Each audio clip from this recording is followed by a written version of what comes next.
Then he gets married and doesn't have any kids of his own, but when he gets married, he has stepchildren. Okay, so lives out his life. He passes away after his wife. So his wife passes away, and most of her estate goes to him.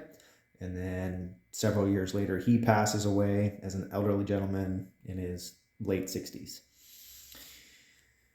He died without a will, so we call that intestate.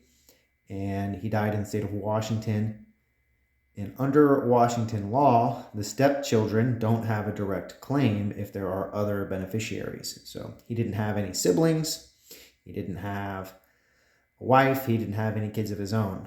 But it turns out that his biological mother was still alive. We assumed he had no idea. She was 97 years old, living in a completely different state.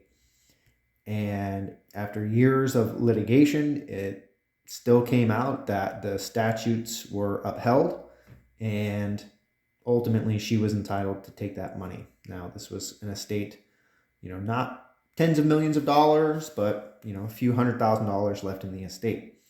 And so the stepchildren, who he essentially raised at his own, were entitled to get nothing.